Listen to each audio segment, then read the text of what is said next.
Good morning. I'll say a Shabbat Shalom. I'll say a couple words now as they fix the audio because I sound really loud. Good morning. My name is Matthew, and I'm going to talk to you today about integrity, and it's going to be a good day. And I typically like to start off these lessons with saying, who is this for? And if you've been to a couple of these things that I've taught, you understand I kind of do this each time, and it's really important. This study's personal. I have studied integrity. I've looked into it. I need to work on my integrity. We all do. And I've put a lot of effort into integrity throughout the years. The knowledge here is for everyone. If you think, I've got my integrity good, I don't need to know anything more about it, then this is probably really for you. It's for the young people, the kids, and I say kids, you as adults, you know your kids' ages and their ability to focus on things, but really, if you're under 10, this is really for you to understand what integrity is, what the word even means. When I was studying this, my kids go, I don't even know what integrity, what does that mean? And I'm like, well, you'll learn when I teach it. So there you go. It's for the teens, those who are beginning to transition, who understand a little bit about integrity, but don't fully grasp the full encompassing weight of integrity. It's definitely for you. It's for those young adults who are, need reinforcement in the things that they know to build more, to help each other be accountable. It's for adults. If you're an adult here, you need to have integrity. You need to know what that means, but you also need to teach it to your children and to those around you. Honestly, this is really important for the seasoned folks. If you're a seasoned folk, you have seen integrity and you've seen lack of integrity, whereas some people in these other groups, adults, young adults, teens, don't know what lack of integrity looks like. And they need you to teach it to them, because without that generation there teaching it to the lower generation, we would be lost. We would all fumble through the same mistakes. So we definitely need those older adults helping. And it's for our friends, any age. All right, if you're like, I don't really fit into those groups, if you don't fit from child to old adult, I don't know what group you do fit into. But if you have friends, you should be working on integrity and accountability with them. Definitely. So Proverbs 22:6 says, train up a child in the way he should go. Even when he is old, he turns not away from it. That's the whole purpose of developing character in our children and in who we are as adults, so we can make sure that we're actually meeting those characteristic standards. So we have to say, really, what do we teach them? What are we really teaching them and ourselves in this study? Where are we going with it? Well, today is integrity. And the first definition of integrity I gave several weeks ago was you are honest and truthful in what you say or do. You put honesty and sound moral principle above all else. You put it above all else. You don't teeter or wave at all when it comes to integrity. Your integrity is above all else. Proverbs 11:3 says, the integrity of the straight ones guides them, but the slipperiness of the treacherous destroys them. So right there, by reading that, we know that integrity is something that straight ones have, and we know that integrity is not something that treacherous people have. Right there, you know that just from reading that. So simply put, it's something that we want. We want to have integrity, and we don't want to be destroyed. Anybody want to be destroyed? Okay, a lot of hands not going up. That's good, right? So then you want integrity so you don't become destroyed. That's really, really easy. So it comes to a good story. Who remembers Paul Harvey? Paul Harvey, right? If you don't know who Paul Harvey is, okay, you're probably in that younger generation, right? He would come on and do a radio talk show, and he would go into these great details. He had an amazing radio voice. He probably had a radio face. Never saw pictures of the guy, but, right? Radio face, he's ugly. He could be ugly. Kids didn't get it, whatever. Okay, So he would slowly tell a story, right? And then at the very end, he would say, and now you know the rest of the story. Because he'd like throw in some like weird little twist at the very end. So this comes from him. I take no credit to this. So we've got these 4 high school boys who were late to class one day. And they entered, that was the wrong button. They entered the classroom and they went to the teacher and they said, listen, they solemnly told the teacher, they said, we're so sorry. We got a flat tire and that's why we're late. And the teacher, smiled back at them and said, hey, that's okay. It's really sad because you missed a test, right? If you miss a test, you get a 0, right? Like you don't get, there's no such thing as reason. You get a 0, you missed it. You don't get to talk to your friends and understand what the test was. But the teacher looking at these boys looked at them and said, but I'll give you a chance. I'll give you a chance. And the teacher gave them a piece of paper each and a pencil each and sent them to the 4 corners of the classroom. Right? Sent them all to the 4 corners. So one's over there, one's over. This is before cell phones, right? They couldn't text each, like you're by yourself basically. Okay?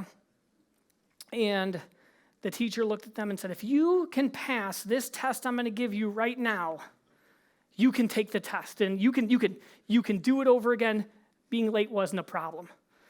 My test I have for you today is 1 question, boys. You're in the 4 corners. You had a flat tire. You're late. You pass this test. You get to pass. You get to retake it doesn't matter. It's okay. What tire was flat?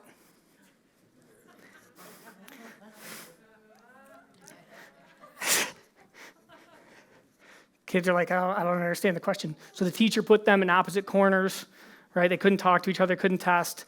And all they had to do was answer what tire was flat. What was the teacher testing there with them? Their integrity, their honesty, who they are. They came in there. Were they lying?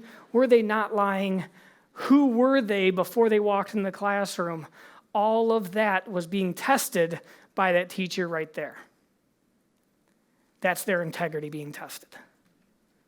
You'd want to be able to pass that test, but if you were lying, if you were out joyriding, if you were goofing off, didn't get a flat tire, all it takes is one of them to lie, one of them to have the story wrong. And it is hard for people to keep stories straight. It was an integrity check on those boys. And now you know the rest of the story. Go listen to Paul Harvey. He's great. Okay? So we're going to go into the word study here, dive pretty deep into integrity.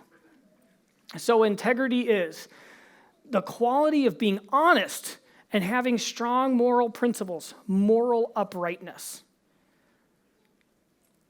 It implies trustworthiness and incorruptibility to a degree that one is incapable of being false to a trust, a responsibility, or a pledge. You are incapable of doing the wrong thing to that pledge, to that trust.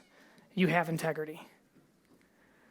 The quality of being honest and having strong moral principles that you refuse to change. It doesn't matter what's going on around you. You refuse to change based upon your moral principles. And where do we get our moral principles from? Scripture, from the Bible, from Yahovah, from the Father above, from Abba, right? It's not the world that tells us what's right or wrong. It's Him. He does it. He just literally hey, don't do this, right? It's pretty simple. It's the practice of being honest and showing a consistency, uncompromising adherence to a strong moral and ethical principles and values. That's integrity. Those are big words, lots of stuff there to dissect. So I'll break it down in simple terms, right? Because integrity is one of those things it's hard to define. It's hard to define integrity because it encompasses so many different items. So I asked a couple people, how do you define integrity? And somebody said, hey, you are who you say you are. That's it. You are who you say you are. It doesn't matter where you're at, you are that person. Doesn't matter your company, doesn't matter where you're at in the world, doesn't matter what time of the day, you are who you say you are. You are the same person in private as you are in public. That is a really hard one when people can have an entire world in their hand and just stare at it and they feel like they're in private right there. Or they're at a computer and they feel that they're in private. But whatever you're doing there, if you have integrity, you would be okay if it was up here right now. If it was just plastered and every single person could see your search history right now. That's integrity. You are trustworthy and truthful. There's no need to lie. And we can trust you to do this stuff that you say you're going to do. That's integrity. You live in accordance to your deepest values. You are honest with everyone and you keep your word. Why not be that? Right? Why would you not live that way? You do what is right simply because it is the right thing to do. That's good, but you also avoid doing wrong because it's the wrong thing to do. You can't just be like, oh, I always do the right thing. What about the wrong thing? I do that too. I do it all, right? No, you do the right and avoid the wrong. If you just avoided the wrong and you never did the right, you don't have integrity. You're just passive.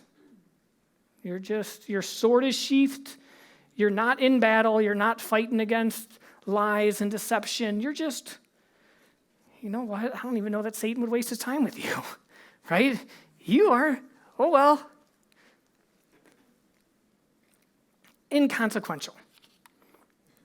So we talk about synonyms, and synonyms is same or similar. And this is really important because when we read the word and it says integrity, it could say other words that are very similar, and we have to kind of look for those because of translations and how things get moved from ancient Hebrew to Greek to Rome, to all of those things. So we look at the similar words as well. You have morality. Your honesty. You have honesty. Virtue is similar. Goodness. Sounds pretty good. You have ethics. You understand ethics? Truthfulness.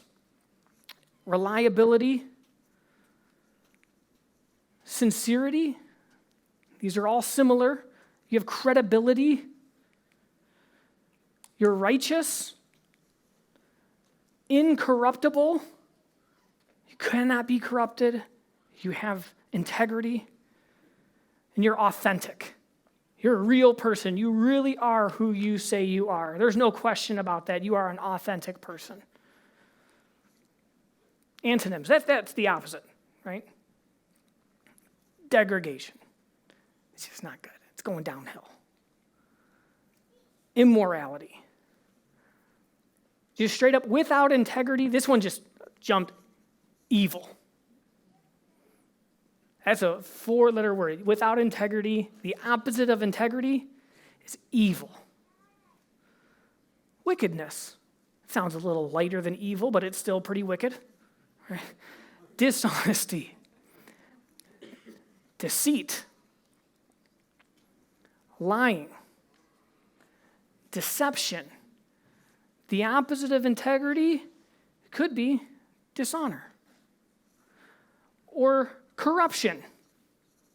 When you get older, somebody might look at you and say, you're a hypocrite.